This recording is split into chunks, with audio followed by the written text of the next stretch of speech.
विद्या की आंखों का ऑपरेशन सफल होने के बाद अरमान ने एक बहुत बड़ा फैसला लिया।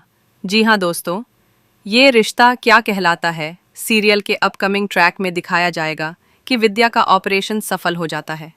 इसके बाद अरमान उन्हें घर लेकर आता है, लेकिन घर पहुंचते ही वह एक ऐसा फैसला सुनाता है जिसे सुनकर पूरे परिवार के होश उड़ जाते हैं। वहीं अभीरा भी मन ही मन एक बड़ा फैसला कर चुकी होती है। वह तय कर लेती है कि अब अरमान को इस घर में और ज़्यादा दिन नहीं रुकने देगी। वह साफ शब्दों में कह देती है, तुम जिस काम के लिए आए थे वह काम पूरा हो गया है, अब तुम यहाँ से जा सकते हो। अभीरा की ये बात सुनकर अरमान का दिल टूट जाता है। उसे लगता है कि अभीरा अब सच में अपनी ज़िंदगी में आगे बढ़ चुकी है और उसे अब अरमान की कोई ज़रूरत नहीं रही। अरमान भी बेहद दुखी मन से कहता है, मैं खुश हूँ कि तुम मूव ऑन कर चुकी हो, शायद अब मेरी ज़रूरत नहीं रही। लेकिन अभीरा तुरंत करारा जवाब देती है, मेरे पास कोई दूसरा रास्ता था भी नहीं, क्योंकि तुम्हें तो इस झूठे रिश्ते से आज़ादी चाहिए थी। यह सुनकर अरमान भीतर से टूट जाता है। अब उसके मन में यह सवाल उठता है कि क्या वह अभीरा को सच बता दे कि मायरा ही उनकी बेटी फूकी है या नहीं।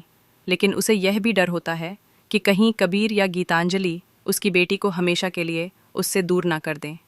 इस डर से वह अभी भी चुप रहता है। लेकिन अब कहानी में सबसे बड़ा मोड़ आने वाला है, क्योंकि बहुत जल्द विद्या के सामने यह सच आ जाएगा कि मायरा गीतांजलि की नहीं बल्कि अरमान और अभीरा की बेटी है।